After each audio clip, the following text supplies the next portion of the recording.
Hey, what's up, guys? Joshua here, and I am excited to bring you this video today. I just want to give a little bit of a prelude, okay? Because I know we at times get so used to consuming a bunch of short form content, a tip here, a tip there, a ninja hack here, a ninja hack there. But what this video really is a step by step process of exactly what I did to sell a property I did not own. All right. With no money out of pocket, we were able to close this deal and make $20,000. And so I really wanted to walk you through this step by step and really break this down into finite details. So I want to identify a couple of things here. I want to let you know that it doesn't matter if you're a beginner. It doesn't matter if you even closed the deal or two before, and maybe you're still in the business and just have had some struggles getting your next deal or, keeping the business going on a consistent basis. I feel like either way, you're going to get a ton of value from this. Okay. So, what I feel that you need to do is to put that phone on Do Not Disturb, log off of social media, cut the TV off, get in a space where you can actually sit down, take some notes, dive in, because this is really going to give you a ton of insight into different tricks that you may not have been aware of, different ninja tactics that you may not have been aware of, but different things that you can do, and all from the perspective of free. All right. So I just want to make sure we dial in on that. But the main thing is, I just really want you to gain as much value as possible and be able to implement these things and have as much success as I have so far. And so let's dive right into this video. Here we go. Yo, what's up, family? My name is Joshua, and I'm excited to talk to you about this case study on how it is I sold a property I did not own and made 20K with no money out of pocket in my free time. All right. This enabled me to buy my wife a car, and I was also able to take my family on a pretty nice vacation. Right now, in this document, I'm going to show you exactly how I made 20K from a real estate deal, and I was able to double my monthly net income. I did this in my free time, and it did allow me to spend more time with my family, take them on that nice vacation and buy my wife that SUV. Now, for those of you who are interested in getting results like these, I really want you to take this seriously. All right. This video is definitely not going to be short. All right. There's a lot of steps to walk through, a lot of detail to cover. And so I really want to make sure that I leave you in a position where you'll have everything that you need to replicate these results. All right.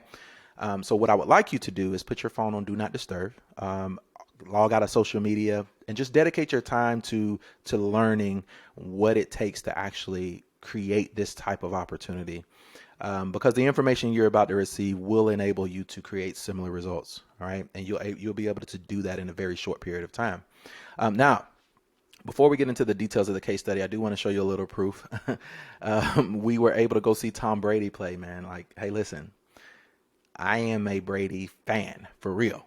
Right. And so I was able to go see him play in Tampa Bay.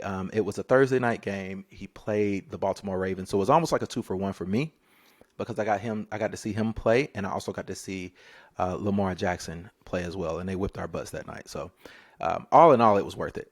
You see my daughter here. That's my wife there with me. You see my daughter there on the beach. So we had a pretty good time there, and that's the SUV that she has now, and I probably drive more than she does, right? So now, we've gotten that out of the way. I do want to kind of tell you who this training is for. All right. So if you're looking to make an extra 10 to 20K per month, then this training is for you. If you need a second source of income, but have very little free time, if you've built or if you're in a position where you're ready to start building wealth with real estate, this video is for you. If you want to quit the 9 to 5 and spend more time with your family, hello, this video is for you. If you have tried the whole scammy make money online courses, then this video is definitely for you. But I also want to highlight who this video is not for. All right. If you're looking for a get rich quick scheme, I can tell you now, the video is not for you. If you're not willing to learn a new skill, then it's not for you. If you don't care about earning any extra money and you enjoy living paycheck to paycheck, this video is not for you. If you like your 9 to 5 and you really enjoy making other people rich or wealthy, again, this video is not for you. But here is the truth. about real estate, right? This is the truth about transactions that rarely anyone else will tell you, but you don't need to own any property to make 10K or more per month selling real estate. All right. I mean, you can do this in your free time with no experience, no money, and without becoming a realtor. And contrary to popular belief, you do not need to be an investor already, right? Nor do you need to be a realtor to make money in real estate. I just wanted to highlight those things. However, most individuals aren't capable of doing this because they don't understand fundamentally that there are sellers in their area that need to sell their home, but can't due to any number of reasons. So they need to sell their home, but they can't because maybe, they aren't aware of the fact that they can get a cash offer and not have to fix up those properties and not have to put paint on the walls and redo sheetrock and redo the roof and do new AC and flooring. A lot of people don't know these things, right? And you'll be surprised. I know a lot of times people hear that the market's oversaturated. It's not necessarily true. But there are thousands of investors looking for homes and they're ready to spend cash for these homes. All right. So just keep that in mind. Not many of these sellers are aware that they need to sell their homes. Let me fix this here too.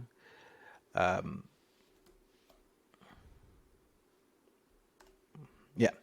And they don't understand the process, right? So just keep that in mind.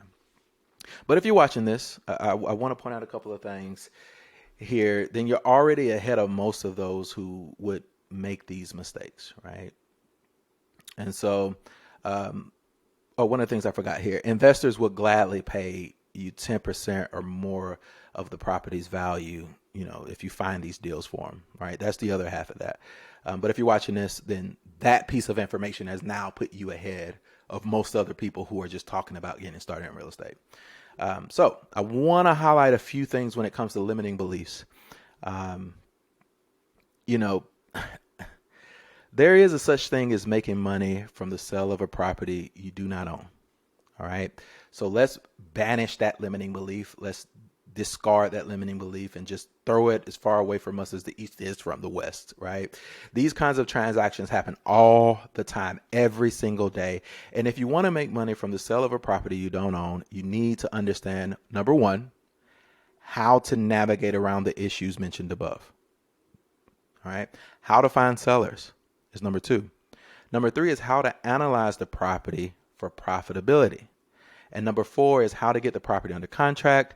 Number five is how to find an investor that will buy that property. And number six is how to get paid from the transaction. And in this breakdown, I'm actually going to show you exactly how to do just that. All right. Now, before we dive in, I just want to give you a little bit of background on how it is that we actually got here. All right. And so in 2018, I learned that real estate had made more millionaires than any other business or industry on the planet. If there was, so much money in real estate, surely I was thinking I could make a little of that, right? I just wanted to get my piece. And like most people, I thought real estate investing required either a lot of money or a real estate license. And unfortunately, money was tight for me, right? I didn't have a ton of money. And I want to say during that time, I was in between jobs and things like that as well. But like I said, money was tight for me. And, while getting a license definitely seemed possible, my past kind of was littered with a few hurdles and it did cast a few shadows on my real estate aspirations. And what I want to say is I was still able to do this even though I had a troubled past. All right. So I just want to encourage any of you who may be thinking that something is standing in your way. I want to encourage you, don't let anything stop you. You do not need what you think you need to get started in this business and actually make money in this business. Right. So I just want to make sure we get that out of the way. Throw that out of your mind. All right. So I found myself at a crossroads and seemingly locked out of the world of real estate investment due to bad credit, no money, no real estate license. But then I was reminded of an infomercial I had seen back in 2005. The speaker discussed a concept that was relatively unknown at the time. Right. He talked about flipping notes or contracts in real estate. And that lit a fire in me, right? I mean, there had to be a way into real estate without needing a ton of money or the tools that many gurus would charge thousands for. And believe it or not, man, this guy was selling this program for like $50 at the time. This was years ago. All right. But now you see some very similar programs being sold for 10, 20, $30,000. But this was my real estate. I guess you could say this is where my real estate journey began. And I attended multiple conferences, including one in Huntsville, Alabama. The concept was about house flipping, right? And flipping properties using other people's money. And that got my attention, right? Mainly because I was broke. So my mindset was, okay, wow, you're actually going to talk to me about a way to flip property and I don't need my own money, right? So boom, light bulb goes off. Like, hey, I'm broke. I can use somebody else's money to do this. Let's go. However, now the price of that program was around $50,000 to $60,000. All right. So there was absolutely no way I could afford the program. And as the conference unfolded, they would invite us to meet with their team to explore program details, financing options, things of that nature. My credit in that time frame, unfortunately, did not qualify me for any financing opportunities. And they did present an alternative route, assisting me getting started in wholesaling properties. But even that, as they presented it to me, required me to invest somewhere between $3,000 to $8,000 for their software, which I reluctantly paid with money I had to borrow, right? So I took out a loan for this. Do not do that, all right? Because I ended up getting that software and not knowing what it is that I was doing with it, right? And the training videos were very vague, and I spent, that $8,000 for no reason. Right. And I borrowed that money. OK, so don't do that because you're going to put yourself in more debt for no reason. There's no need to buy software when you don't even know how to do the actual work to get the transaction done. So unfortunately, I received no coaching, no training on how to use the software to find these off-market deals that everyone was talking about was there. So, I mean, they could see them. I couldn't see them. I was unaware of how to use the tools. And I didn't have any guidance on what to do if I even secured one of these deals under contract. I didn't even know where it is that I was going to go. So it really left me in a position where I felt lost and really just more frustrated than ever. But after multiple failed attempts of using their methods, I ventured into alternative strategies like door knocking and mailing campaigns through like their recommended system, of course. But none of that brought me back anything. And let me tell you, I sent out almost 5,000 flyers at the time, just to give you an idea. And they were pitching these as though they should automatically work, right? A certain period of time should go by. People should start calling, talking about the sale of their property. I had zero calls, right? Zero. But I felt like I was doing everything right, but just wasn't getting any progress. And so I decided to really put real estate on hold. And for a while, I explored various sales jobs and other opportunities. And I had great success in those sales jobs. However, the desire to become one of the many real estate millionaires never truly went away. All right. So it became less about the money and more about proving to myself that I could actually do it. I'm scrolling social media and I'm seeing all of these people with checks, and I just had to validate the fact that it could actually be done and this wasn't a hoax or a gimmick. I needed to know that this business was real. All right. And so after many failed ideas, partnerships, relocating, job changes, I found the courage to continue pursuing this, right? I dove headfirst into a real estate business, determined to see if this wholesale thing was legit or a gimmick. I eventually found a mentor willing to teach me how to wholesale hundreds of thousands of dollars worth of real estate with minimal capital in local markets. And as I began implementing what I learned, I discovered that many of the resources I had previously been exposed to aimed at getting me to rely on their systems and technology and software. All right. So these are marketed as tools to expedite deals, increase deal volume, and boost success rates. Right. But the reality is, as much as it could do those things, quite honestly, listen, it could be a huge waste of money if you're out here trying to like buy systems and all of these things people say that you need before you've ever physically done a deal, right? The old fashioned way, I guess they would call it.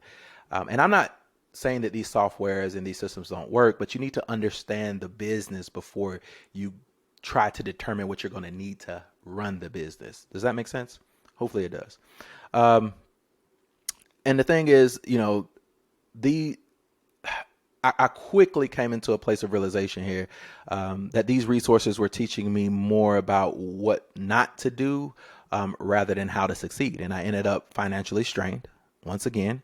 And if I wanted to close a deal, I had to figure out how to do it without any capital. So again, after buying and getting all of this software, I was back in a position where I had spent all of my money. Now I was still in debt from the previous experience, but after working and doing some things like paying some of that debt down, things of that nature, like now I'm back in debt, because I still jumped out there and jumped into software that people told me would make a difference. So I did decide to research like free resources that could provide the same data on properties or seller information, etc. And I wanted the same data as what was being provided through those expensive systems. And so I reached out through like cold calls and text message, and methods that require like no additional investment. Right. So I really started to utilize some other strategies.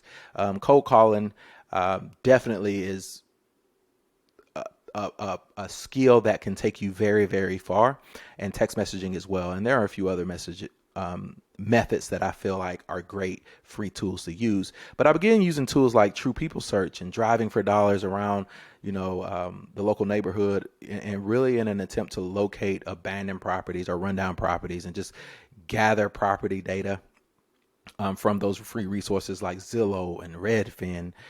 But the breakthrough really came when I had my first conversation with a motivated seller. She owned an old historical house in Montgomery, Alabama, and had realized that she was in over her head on that property. And convincing her to sell was not easy. And I really had no idea how to even formulate an offer or find a cash buyer. Right. So I finally get a conversation with someone through using free methods, and now I don't have a clue what to do. Right. And nevertheless, I convinced her to let me at least see the property, only to find the house in a desperate state of need for a complete remodel. Right. My lack of knowledge led to an offer that was way too high. We were about $20,000 apart.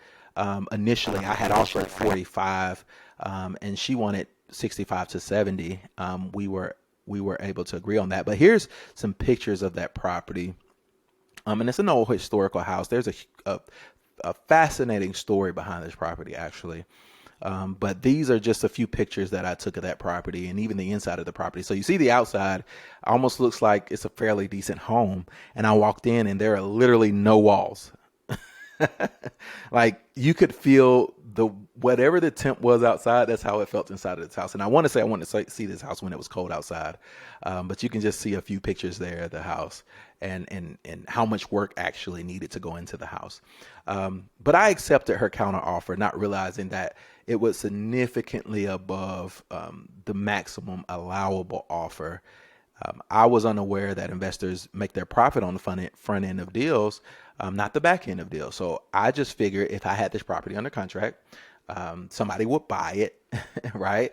And everything would be hunky-dory, right? And that's not necessarily the case. I know for many of you who have already been searching and been on this journey, you've probably heard countless times people say things like, as long as you find a property, you can get paid. As long as you get the property under contract, there's a buyer for it. Not necessarily the case all the time. And I learned that with this property. But predictably, the deal fell through. I could not find a buyer for it. The price was way too high. But it did serve as a valuable lesson. And I considered it a win because I had actually secured a contract. I got her to sign a contract. And even though, I had accepted an offer that was too high, far beyond my means, it proved to me that it was possible to potentially sell a property I did not own. And I sat down and had two different conversations with this young lady and her husband. and they were more than ready to sign a contract with me. So this realization did fuel my determination to succeed. All right. And I started attending, real estate meetups, connecting with experienced investors who offered very, very, very valuable insight. All right. They revealed what they were willing to spend, what they wanted to invest, the renovation budgets they were willing to spend, and that they had in mind, rather, and the profit margins that they required in order for them to look at a deal as a potentially good deal. Right. So I was learning the business from the buyer's perspective, right? Something I hadn't been privileged to, and leading me to a concept that now is called reverse wholesaling, right? So finding deals that match the buyer's criteria is what I'm referring to here. Okay. So instead of me actually going out to find a property first, I was identifying what the buyers want. And then I was, I guess you can say, putting together my search criteria according to what it is they were looking for or where it is they were spending their money. All right. And so through this networking, I encountered landlords like looking to offload rundown properties. And some of these properties had problematic tenants, things like that, people not paying rent, stuff like that. So this led to my first serious conversation with the potential seller. Now, the other conversation was serious, right? I mean, I thought I had that deal. But this particular conversation was really serious because I actually felt like I had ammo and knew some of what it is that I was supposed to be doing. So as we discussed the property, I was curious, like I should say cautious rather, not to make the same mistakes as before. Right. I didn't have funds for an earnest money deposit. Right. So I had to be really careful about how I positioned or presented my offer. And then this is the property that I'm referring to in this particular conversation. And the insight was a lot better than the last one. Trust me. But I already had a buyer interested in this property in the same area. So I had actually connected with the buyer at an event, rubbing elbows and just talking and shaking hands and whatever. And he let me know that he was just snatching up properties in this neighborhood. And what do you know? I find a property in that neighborhood. So I was eager to proceed, right? And I discovered through our conversation with the seller that she wanted $70K for the property, which right off the bat, that number, remember the last property at $70K just made absolutely no sense. But this property, it scared me when the number 70 came out again. And I immediately believed that it was way too high. All right. Like, you're way too high on this.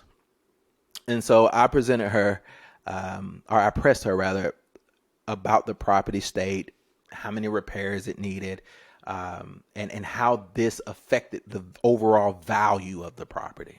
Right. I really took what it was that I was learning and really positioned that before ever making an offer. And these are just a few pictures. As you can see, this one down here, and this was just one spot where the roof was leaking, right? Bathrooms definitely needed to be updated. Kitchen, as far away as this picture is, more up close, I mean, these cabinets were hanging off the hinges. As you can see, these have no drawers. So the kitchen definitely needed to be updated, and then the living room, things like that. So she slowly began to understand that she wouldn't get $70,000 for the property, whether she listed it with a realtor or accepted an all cash offer, or I should say expected an all cash offer. And I proposed a solution, right? How about I make an all cash offer of $45,000, covering all closing costs and associated fees. Okay? She did initially decline. She initially told me no, she didn't really want to go that route. And instead of giving up, I consulted with my potential buyer, the guy that was buying in that neighborhood, right? Who advised me on emphasizing the property's repair needs, right? And the financial responsibility they would entail for the seller if she chose to list it with a realtor, all right? So I went back to her and explained exactly what it is that he had told me. Right. And as I explained this to her, about this property, I also kind of expressed how this would prevent her from needing to complete any repairs to the home prior to closing, meaning she could literally leave the house as it is with no need to worry about fixing anything, cleaning anything, any of those things. Right. So now, She understood the challenges and the costs that she would face in repairing their property on her own.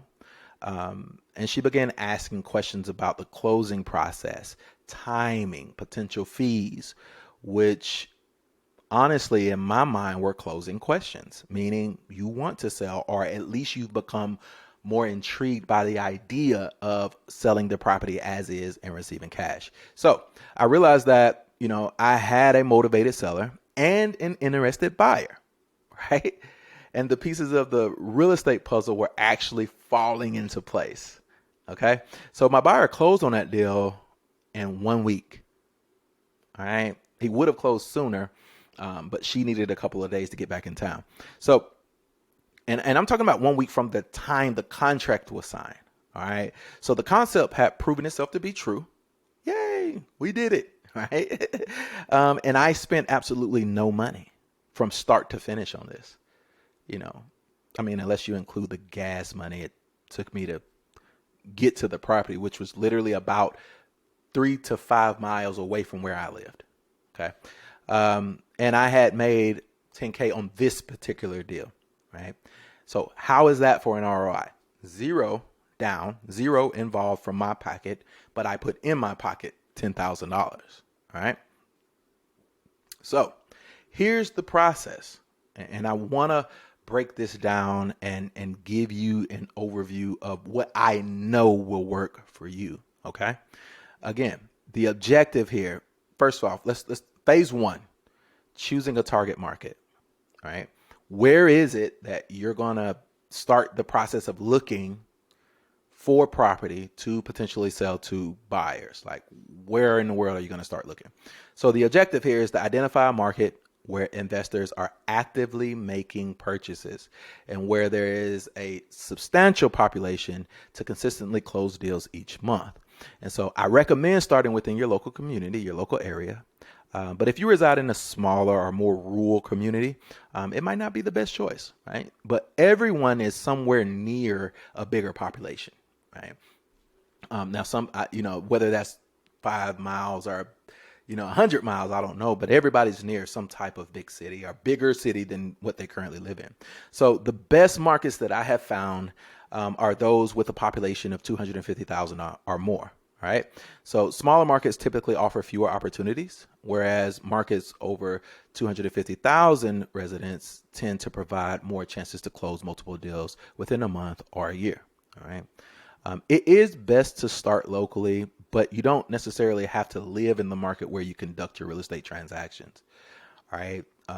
And the reason why I say that is because I just found it valuable that I was able to actually see the transaction get worked out, right? I'm able to physically talk to the seller, see the seller, visit the house, talk to the cash buyer, shake hands with the buyer, take him to the house.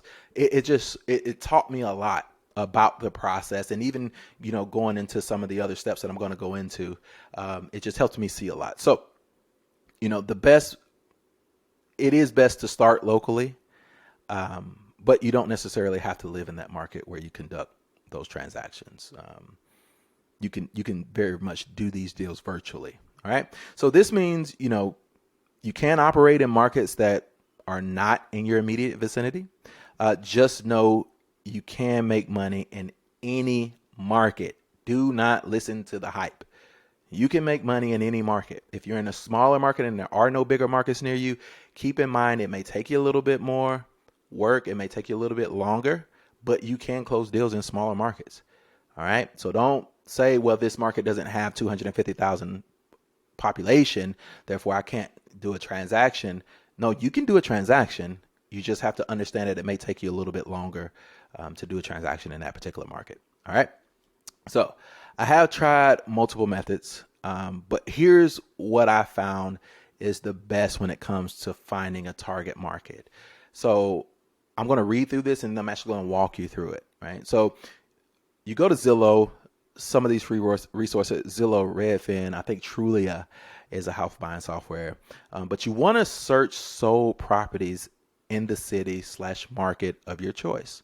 And the only criteria that I would change is the home type, right? I don't want to look for condos. I don't want to look for trailers. I don't want to look for raw land right now. those are all things that you could sell, but I want to make the pathway as easy as possible for you. All right. So I really dumb it down all the way to just simply looking at single family houses that were sold in that area. All right. And again, the reason that I don't change any of the search criteria any other search criteria besides that, is you get a better idea of what the investors are buying and how much they're willing to spend. All right. Also, the reason we're searching sold property is because some of the buyers have to wait to cash out before they can purchase their next property. So we really don't want to search for property that's currently on sale because we could very easily be running into first-time investors or investors that have their money tied up in other projects. We want to know that, let's say a property sold last week, then it's easier for me to be able to say, okay, this person has cash in hand and they just sold a property last week. They're probably looking for another property, right? So just keep that in mind. So once you do that, begin the process of going through each property that looks like it could be a flip. And you may ask, like, how would you know if something could be a flip? I'm about to show you. All we want to see is if the property was bought and relisted within a short period of time. All right. So if you see that a seller bought a property in, let's say, August, right? And now it's sold here mid-October. Think about it, right? They bought that property and they're selling it. They didn't live in it for 3 months and sell it. They fixed it and they flipped it, right? And that's really all we want to see is if it was bought and sold in a short amount of time. So something like 6 months to a year is perfect. All right. So we want to make sure that we keep it recent just to ensure that we're connecting with buyers that are still actively buying. You don't want to go back 5 years because you could very well be calling buyers that no longer invest. And that's not what we want. We don't want to waste time. We don't want to waste energy. So as we look at the sales history, we're wanting to see that the property was bought recently for a lower price, and then it was just sold for a higher price. So this just lets us know that, someone bought a property in the area and what they're willing to pay. It also shows us that, they did the work on the property and now they have sold the property for a higher value. So again, I don't change a lot of that search criteria because I really want you to get an idea of what these buyers are spending on the initial purchase of these properties, because that's where your money is going to come in. Okay. So as we find these properties that have been flipped, be sure to jot down the zip codes. All right. Why is that? Because the zip codes let us know where to begin our search for these off-market properties, right? If they're buying and selling properties in a particular zip code, they're investing there. So you automatically have a market that money's flowing in and out of. Okay. So you will notice in the home details, the overview section that I'm going to show you here, that it gives you a brief overview of the property. On some occasions, it will even tell you that the property has been renovated. And so let me kind of show you what I mean here really quickly. And we can search any market. Do I have market saved here? I'll go to one I haven't searched so nobody can say anything about it. Let's go. I like that. Charleston, South Carolina. All right. And so again, like I said, you want to search for sale. We're not going to change price, not going to change bed and bath, not going to change home type. All right. Well, yes, we are. I'm sorry. We are going to change home type. We're going to take off townhouses. We're going to take off multifamily. We're going to take out condos, lots, apartments, and manufactured houses. Now, granted, there are a few of these on here that make great wholesale deals, but I want to focus on what's going to get you the money the quickest, and let's focus on single family homes. Okay. So we're going to apply that search criteria. Oh, and I'm sorry, we're supposed to go sold. All right. And we're going to apply that search criteria. And now we're looking at all the properties that have sold. And if you notice, you can clearly see that these properties sold this month.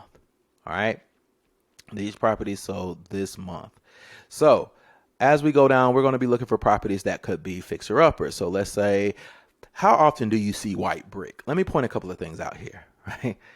How often do you see white brick? I mean, when they first build a house, it's white brick. It's rare, right? So that kind of lets you know, if a neighborhood's been around for a while and you're seeing a home with white brick, or you can tell the brick clearly has been painted over, pretty likely that could potentially be a fix and flip deal. right? So let's go into this particular property.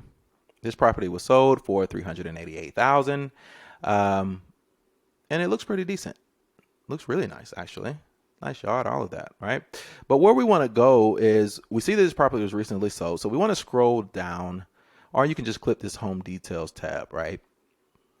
And so you can go through and read this, and it will sometimes tell you, here it is, has been completely renovated, right? So we know that this is a flip. Or we know somebody's looking to make money on this property. But the area that I typically go to understand what's going on is this section right here where it says price and tax history. All right. And so when you go here, I go to show more because I want to understand when this property was sold. So this property was sold this year. All right. In the month of July. It was sold for $342,000. Wow, they didn't make a lot on that deal. They immediately listed it the next month. So my guess here is that they bought this property. They put some work into it, not a lot, because it probably didn't need that much work. And here, oh man, beautiful, beautiful example here. So I also want you to notice that this is the picture now, but they actually have the street view picture and it's not been updated, right? So this was before someone came in and fixed it. So you clearly can tell that is a fix and flip. And this picture is supposedly, or maybe that's just a copyright for this year. However, we can see that this property has been fixed, been flipped, right? So we understand that because it was bought recently here and it was sold recently, right? So they made what, about $40,000 on this potential deal. Yeah, 342, so over 388. So they made about 40 grand on this deal. Now, we don't know what they put into the property or anything like that from these details, but we do know that they made money on this deal. All right. So a couple of other things I want to point out here. You also have the information of who sold the property. So if you have the information of who sold the property, then you have a contact for properties in that area. All right. That's a ninja hack for you.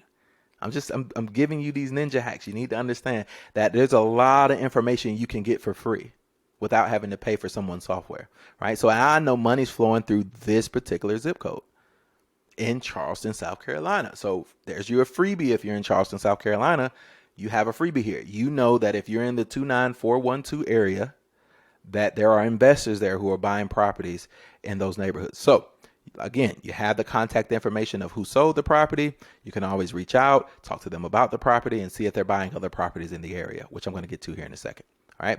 So we see from this that we're able to identify that a property was a flip. Let's do one more example and we'll move on. So, and I could go through all of these. I would advise you to go through as many of these as possible because not everything is going to jump off the page to you as a flip. But for the sake of time, I want to go through this and highlight property that I potentially would just know automatically as a flip or, just stands out to me as a flip. All right. And there's quite a few here. I'm gonna go to page 2 here because we're still in October. So let's see. Let's look at this. This one just recently sold.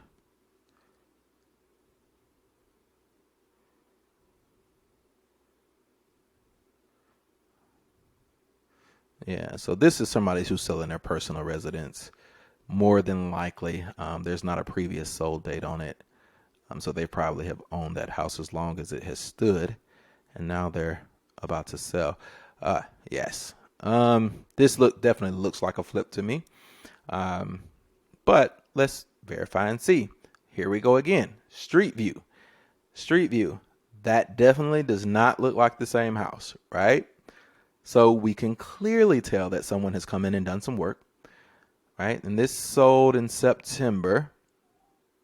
And again, you can read through this and it's probably going to tell you this newly redone and renovated home. There you go. We know that it's been renovated, right?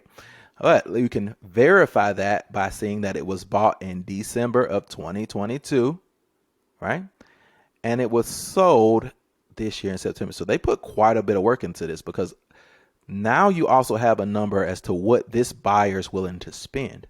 This buyer in this particular zip code, the 29407 area of Charleston, South Carolina, is willing to spend $200,000 on a property and put money into it so that he can make huge profits that he sold this property at $450,000, right?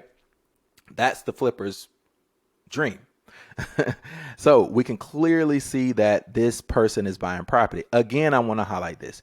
You have the information of the one who sold this property. So if you were to look up this real estate group, give them this MLS number, they can tell you which agent sold that property or broker, right? And you can begin to, I guess you can say, gather info or intel as to whether or not that buyer is still spending money in that area, and if they have other buyers that they could pretty much give you information on. All right. So I wanted to walk you through that to give you an idea that it's not as hard as you think to understand what market you could potentially invest in. Just those simple steps. Free method. You didn't see me put a credit card in. There's not a pro account that I know of for Zillow. I don't need to pay Zillow for anything. I don't feel like they offer anything that I would need to pay for. They give me all the information that I need. So you have to be wondering at this point, like, how many markets can I have? All right. And the truth is, you can operate in as many markets as you like. One market, honestly, is ideal for someone that is really like just getting started in this business. And I say that because I would hate to have you stretch so thin trying to get data, trying to understand how the market's moving in certain areas. Like it could be pretty complex when you're trying to juggle multiple markets and you're just getting started in this business. But you can definitely, get into as many markets as you like. My preference would be allow yourself to grow and experience and then begin to dive into these other markets. But, learn the process first, then focus on expanding into other markets and things of that nature. So my advice is close 2 to 3 deals first, right? Whichever market it is you choose to operate in, close 2 to 3 deals in that market and then begin the process of moving or venturing over into other markets. So you may also have questions about, properties outside of your target market, right? Like sight unseen. So, hey, Josh, if my local area is very small, like, population of 100 people, I can't see me doing a wholesale deal in this town. What I want you to understand about properties that are in other markets is there are some minute differences or small differences. I mean, you may have to get the seller involved, right? When it comes to taking pictures of the property, giving your buyers access to the property. The other option is you could hire someone to take pictures. I mean, if you have like a lockbox and things of that nature. But in some states, like in Alabama, in order for you to be able to access lockboxes that are listed properties, you need to be an agent. But you can buy your own lockboxes if you're an investor. And if you have that property under contract and the seller's giving you access, but the property is vacant, you can put lockboxes on those doors. What I do want to say, though, is don't jump into anything with my word as legal advice. Do your due diligence based on where it is that you are. And then if you need help with that, there's tons of ways to find out that information. But you can also hire companies to go out and take pics and things of that nature and give your buyers access. There's companies you can do that will do that for you. But honestly, if a seller wants to sell their home, they're going to give you as much access as you need. And if they've already signed the contract and agreed to the process, you're not really going to run into much difficulty in that particular area. So don't get in the weeds and don't allow that to stop you. That would be a very minute thing to hang your hat on as to why it is you can't do a deal. Do not go there. You can still do a deal. All right. So phase 2.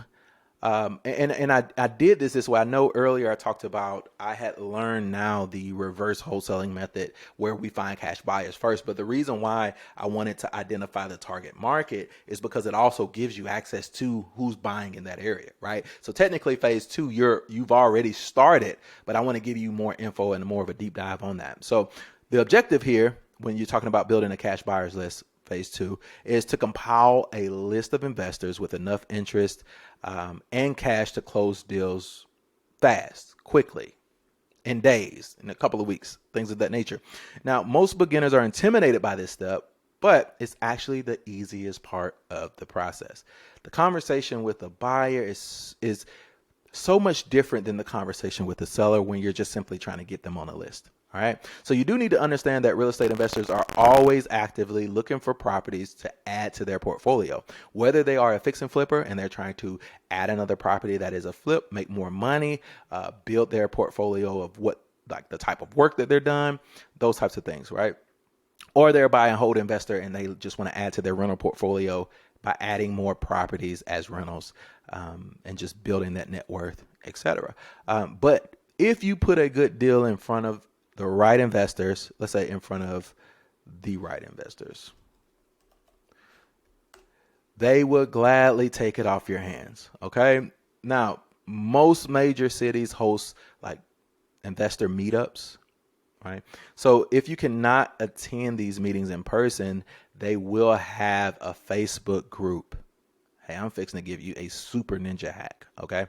So they will have a Facebook group to jumpstart the process of you building that cash buyers list, right? So consider making a simple post with like within the group that says something very similar to this, right? You could post something that goes like, if you're interested, here, I have it here. If you're interested in off-market properties at a 30 to 40% discount, please DM me or drop your email below. Sounds simple, right? But I want you to understand that these buyers are always looking for deals. And so you may get comments like, hey, you know, if the deal makes sense, send it to me, but they are going to drop their emails. All right. And that gives you an opportunity to start the conversation around what their buy criteria is, right? Here's my Facebook ninja hack. Most of these individuals have already gone in and done the work for you. Let me give you an example here. So we're in Facebook here. And what I want to show you is if I search, not what's on my mind, but if I search Facebook groups like, let's go Charleston. How you spell Charleston?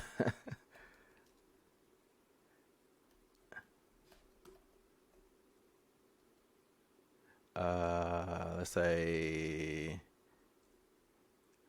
real estate group. And let's search group specifically. If I can move my things out of the way here, I could see. Right. So we have, what's the first thing that pops up? Look at that. Right. See, I'm in an investment group here. House for sale. So Charleston real estate seller and buyers investors, right? I see that there's 9,000 members here just in Charleston. You understand what I'm saying? So if you were to go to this group, which I'll go to my group, I'm not in this group, but I'll join it. Sure will. So if we were to go to this group, I don't know if there's going to give us immediate access. Let's see, joined. Yeah. So they gave us access. Okay. So let's search this group. I'm gonna give you a ninja hack here. All right. Let's put cash buyers.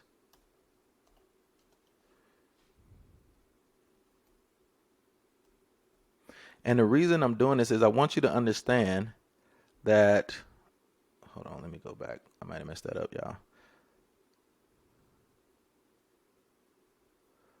Or maybe I don't have access to this group yet. I'm not buying or selling anything, but I want to search the group. Yeah, this is, I don't know why it's bringing up Marketplace. So let me go to my group. I feel like I can do some better justice there.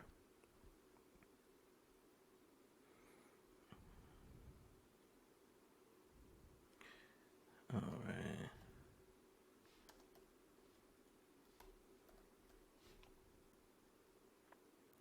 All right, good afternoon. I'm looking to build Montgomery cash buyers list. Please comment your emails below.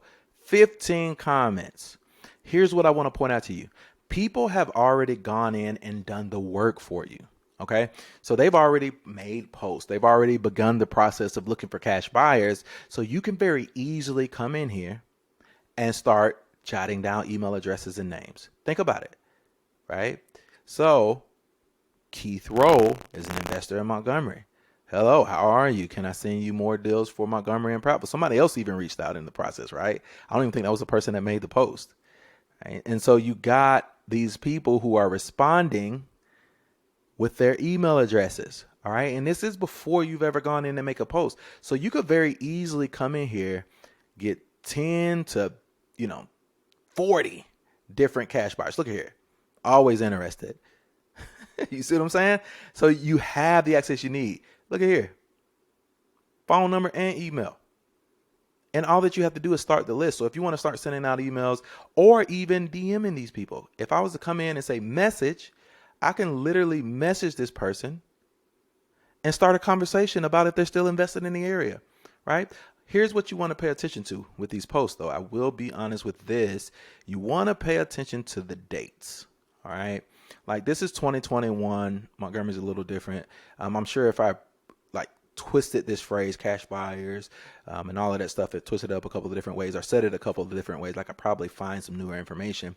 But that ninja hack works because you can go in and at least start the conversation with these individuals and see if they're still in a position where they're buying property, right? So don't limit yourself just because of that. All right. So I just wanted to give you that little bit of a ninja hack, and straightforward posts like what I'm telling you to post are going to give you like immediate access to cash buyers because they're going to be responding to you directly. All right. So again, you can very easily build your first 30 to 40 cash buyers.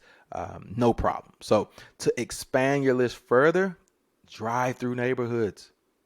Right? If you're investing in your local market, of course, right? And then just keep an eye out for houses that are currently undergoing renovation. Like we saw that house that was, you can, especially if you're in your local market, you can look at houses that you've seen a million times and know that something's different. All right. If it was red brick and then now it's white brick, somebody's been working on that property. And what I mean is properties that are still undergoing that renovation process, because you could very easily encounter the cash buyer personally. And that face-to-face interaction is an excellent opportunity to connect with that buyer and just like actively get involved in the target market. Right.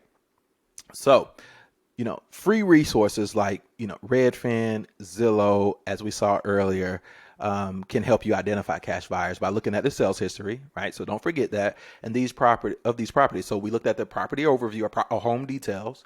We can clearly read the description and see that in some cases they'll put that the property has been renovated there, right? So if we go back to Zillow, we remember that with the property, we're able to see in that area that the property has been renovated.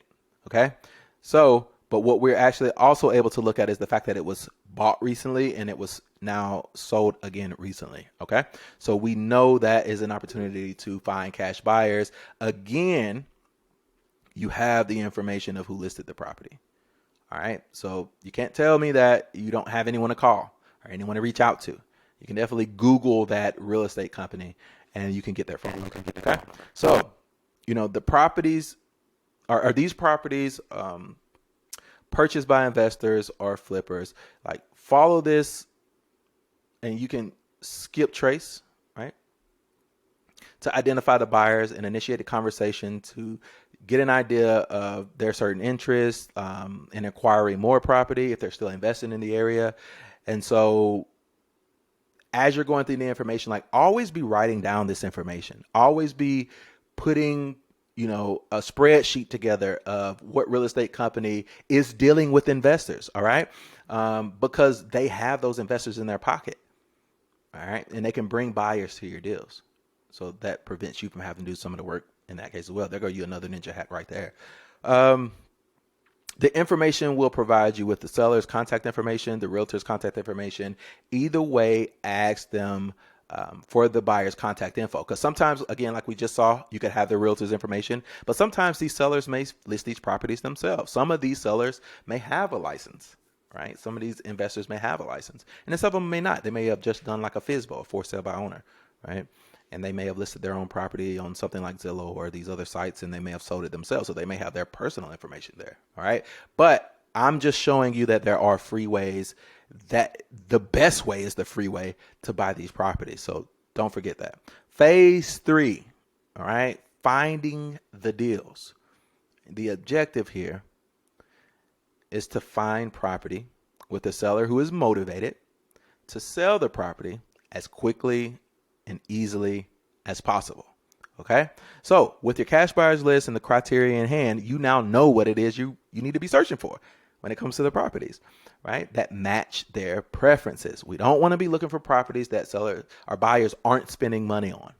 Okay. We want to be looking for properties that our buyers have already let us know is within what you'll hear terms like their buy box or their criteria or their preference. Okay.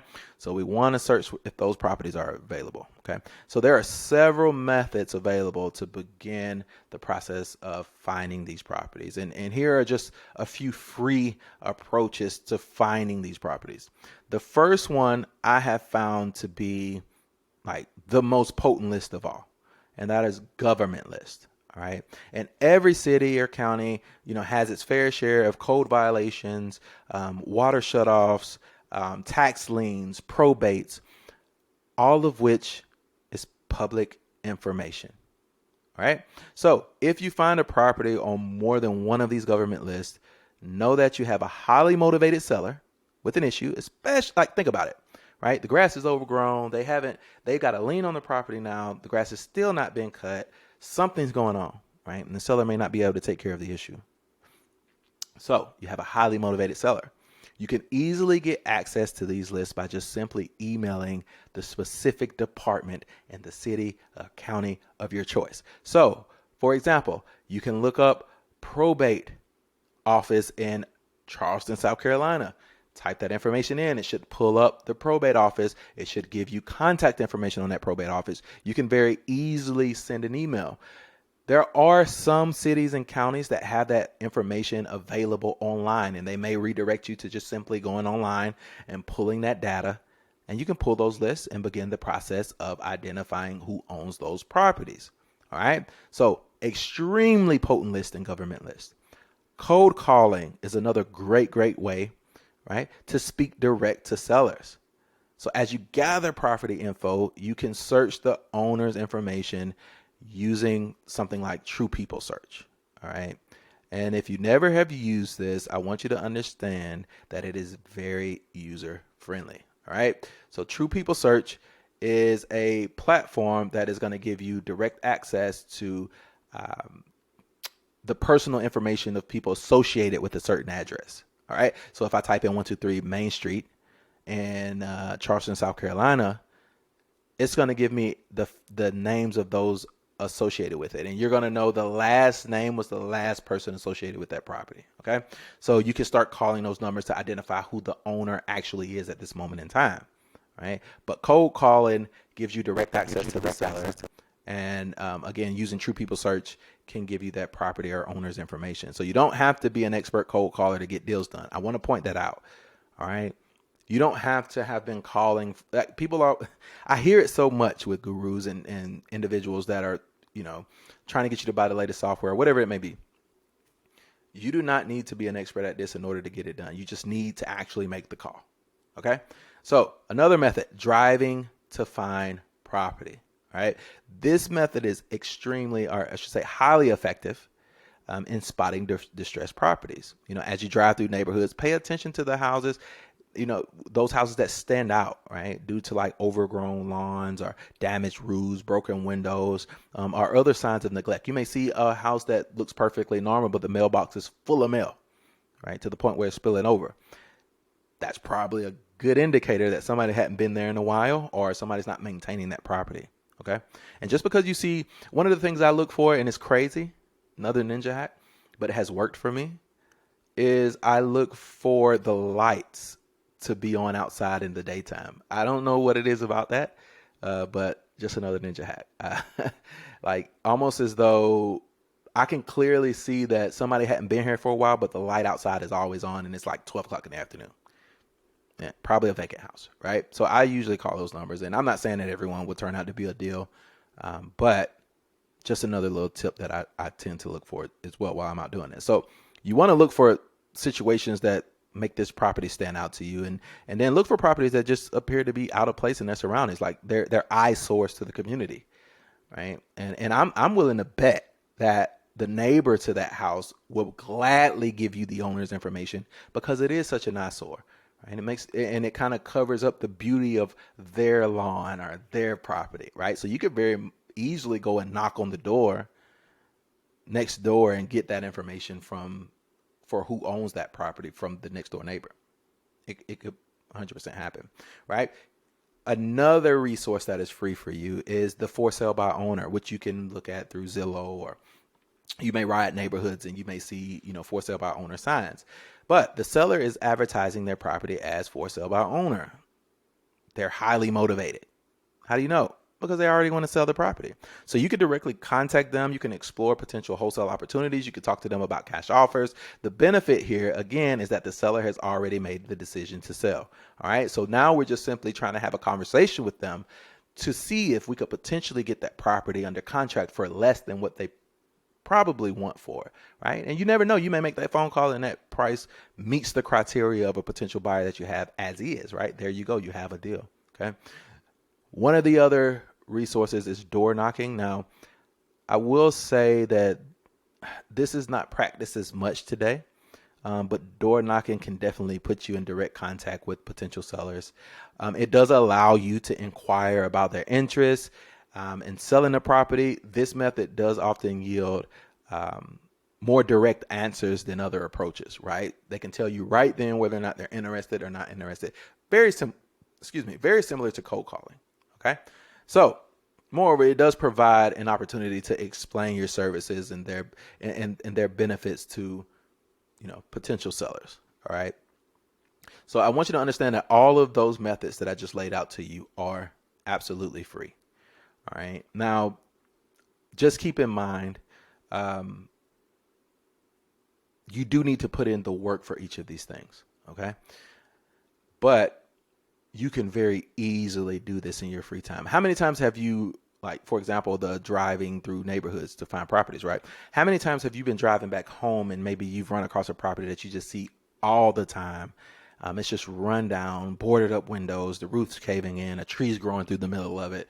Like, we've all seen those properties. After this case study, you're going to start to see money as you ride through those neighborhoods. I had a person say that to me, and ever since they said it to me, every time I'm in a neighborhood somewhere, I'm always turning my head because I see money in these opportunities. Okay.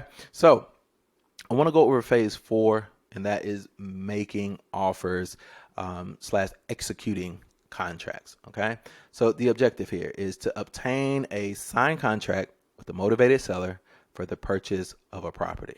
Now, negotiating wholesale deals is a skill that can be developed over time with practice. All right.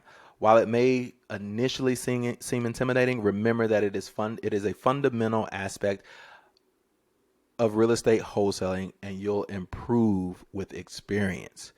Do not allow the lack of experience to stop you. I came into this knowing nothing, no experience, no license, no money. Do not let that stop you. Okay. You do not need to know everything about negotiating to get a deal done. All right. So begin the negotiating process by thoroughly understanding the seller's motivation for selling the property. Find the baggage. What is it? Right? Are they needing to move quickly for relocating for a job? Have they just gone through a divorce? Has someone passed in the family? Right? Those are a little bit more sensitive to deal with. But there are other situations. Maybe they're behind on a mortgage due to a loss of a job. Maybe they need to downsize because they're now empty nesters. You have to identify what their reason for selling is. And there is always a reason the seller doesn't just list it with an agent. You get what I'm saying? If they've already been thinking about selling, but they haven't listed it with an agent for retail, then there's something going on. They don't want to put in the money for repairs. Maybe it's a situation where they don't have the money to fix the property up or spruce the property up before putting it on the market. And if they were to list it with an agent as is, they know that they would not get retail for it anyways. Okay. So there's always a reason that they haven't done that. If they tell you, yes, they want to sell, why have you not listed it? Right. And I don't ask that question right off the bat. I just want to throw that out there. I usually don't bring that up unless a seller wants to charge like or wants to be paid retail price for the property. Then I would ask them like, hey, why don't you just list it, right? Because that's probably the best bet for them. So we want to know what this baggage is. It is it's like our bargaining chip, right? We know that it can be fixed. We want to put the seller. The seller sees the baggage as a roadblock. All right, let's talk about that first. Once we are aware of what that roadblock is, then we can use the info to get the lowest price for the purchase of this property. All right, so if I know that you need to put, let's just say $20,000 into a property to bring it up to date, to potentially list it and get a big payout, but you don't have that 20K, then I can use that to my advantage, right? What I want you to understand is that you do still need to assess the property's condition, either through pictures provided by the seller. Ideally, if you're invested in your local market, then personally visiting the property is always the best. Keep in mind that the seller may not always provide complete and accurate information. Sellers lie, okay? You don't know if there's an emotional attachment to the property. You don't know if that property was built by their great grandfather and they are having a hard time letting it go.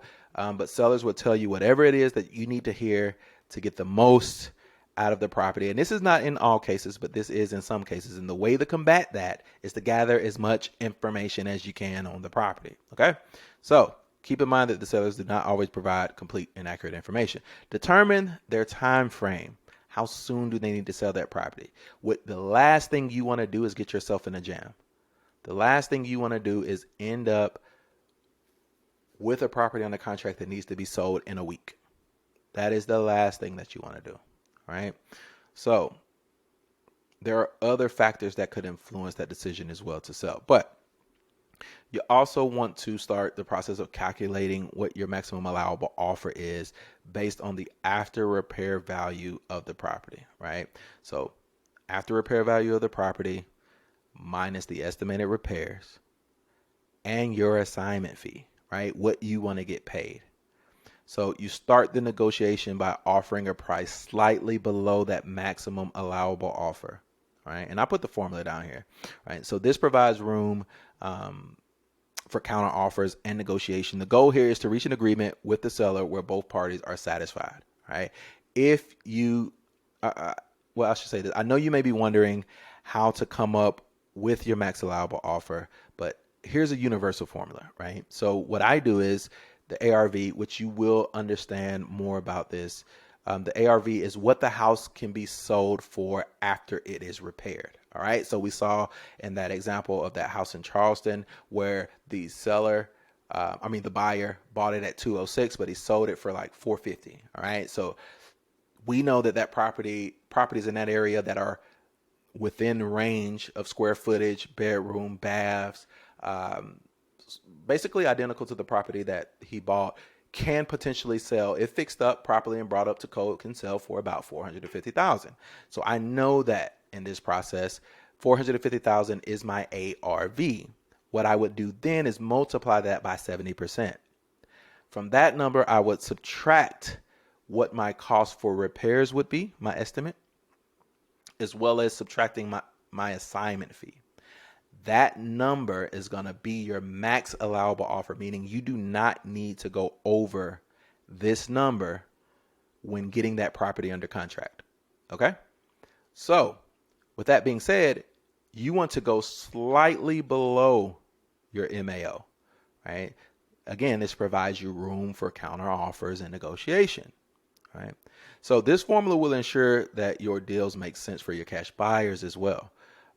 Now, that does not mean that every number is going to meet that formula exactly. However, if you use that formula, you're going to get more deals under contract and sold than most other individuals. However, the closer you are to that formula or below, the more money you're able to make per deal. All right. So depending on what that offer needs to be, will determine how much money you're able to make on the deal. Now, keep in mind, this is where you make your money, is on this part of the deal. The lower you get that property under contract, the more money you're able to make as you pass that interest on to your cash buyer. All right. So let's see here. Once the agreement has been reached, the next critical step is to get the contract signed, right? And what you're going to utilize here is what we call a purchase and sell agreement to outline the specific terms of the deal with the seller. Okay, so ensure that the contract is legally sound and includes all essential details such as property address, purchase price, earnest money deposits, and contingency clauses, as well as an inspection period. Let me put that in here.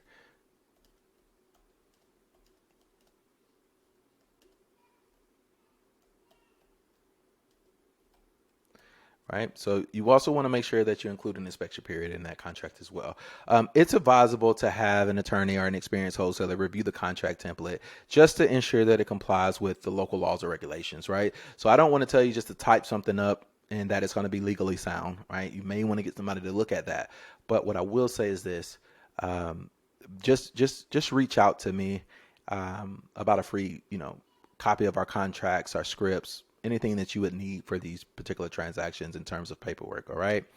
So phase 5. All right. We're getting close to the end here, which is close the deal. And the objective here is to close the deal. All paperwork signed at the attorney's office and get paid for your work. All right. So with the property successfully under contract with the seller, your next step is to present it to your cash buyers. All right. So you're kind of going to be entering into negotiation again with your potential buyers. And when you reach an agreement, they will sign what we call an assignment of contract. All right. So what we're saying here is your equitable interest in that property, you're now assigning over to another buyer, right? Now they're picking up your equitable interest and they have the right to buy or sell that property. Okay. So we're transferring that equitable interest of the deal over to them. This legal document effectively assigns your right in the original purchase contract to the buyer. The buyer in turn takes over the responsibilities and buys the property. Once the assignment is complete, submit the contracts to a reputable title company, closing attorneys, okay, to manage the closing process. Can you close? People have asked this before, but can you close a deal without a title company? Yes, you can, but I can promise you, you will run into some type of an issue that will either extend this process far beyond the time that it's worth, or you may lose the deal altogether. So it's best to use a title company and a reputable one. But when it comes to finding an investor-friendly title company, I don't want you to overcomplicate this process at all. Right. So what I've done here is I've listed 3 ways of finding an investor-friendly title in your market of choice. Number 1, just simply ask the cash buyer. They've already signed the agreement. They've been investing in the area unless you're dealing with someone new, and they probably already have an idea of who it is that they want to use for this process. So just keep that in mind. The second step to this process is post the question in that same investment group. If you're investing in Charleston, South Carolina, ask those individuals in that group, what is an investor-friendly title company that I can use in Charleston, South Carolina? And I promise you, they're going to give you an answer. The other step here is just to Google title companies in the area and start calling them, right? Now, you do have to vet them if you're just calling random title companies. And what I mean by that is you just want to know like 3 simple questions. Have they ever worked with wholesalers before is number 1. The reason why you want to know this is because you want them to have some level of understanding as to what this transaction needs to look like, how it needs to go down, etc. Okay, you don't want to take a deal to a title company that has never done a wholesale deal before because you might not get paid or they may not know what to do. Okay, so we don't want to do that. And I would say there are probably a few still left that don't do wholesale deals. So just keep that in mind. You want to know how many transactions have been done in the last year or month? And honestly, if they've done 5 deals in a year, that's enough. They know exactly what they're doing. Anything over 5 deals in a year, they're good. You can use them. But do they offer any discounts if you're bringing in consistent deals is a question I like to ask. Not everyone asks these questions, but I like to ask this question because if you can save buyers money, they're going to want to do more deals with you, right? And as you grow in this particular business, there may be other things that you're wanting to do with your money. in real estate, and you just want to make sure that you're getting the best deal possible when it comes to closing on these deals. So whenever possible, I want you to attend the closing in person, right? Because it's going to build some credibility. It's going to provide an opportunity for you to gather testimonials, and further establish your reputation in the local real estate community. So the more people see you working with people and getting deals done, the more people are going to be likely to work with you when they're ready to do deals as well, whether they are buyers or whether they're sellers. Okay. And so your profit in the wholesale deal is the difference between your contracted purchase price with the seller and your sell price with the investor. So if we contract a property for $100,000 and we sell it to an investor for $120,000, the $100,000 goes to the seller, the $20,000 goes to you. All right. So as you accumulate more experience and expertise, you can expect your assignment fees to increase. Why? Because you're going to have the ability to get properties under contract at a lesser value. Okay. And so that's going to make real estate wholesaling extremely lucrative for you. And so in summary, real estate wholesaling involves you connecting with motivated sellers and with cash buyers, all without needing to personally own the property. Nowhere in here did you hear me talk to you about buying the property. Okay? So by following these steps and continuously refining your strategies, you can build a successful and profitable career in the world of real estate wholesaling. All right. So now that we understand exactly how this works, I have an offer for you. If you've seen the value of closing deals just like we discussed today in your free time, and you can stand to add an extra $10,000 to $20,000 in revenue each month to your income without any money out of pocket, of course, I am offering to personally work with you and hold your hand through the entire process to get these results, okay? That means I'm going to help you pick your market.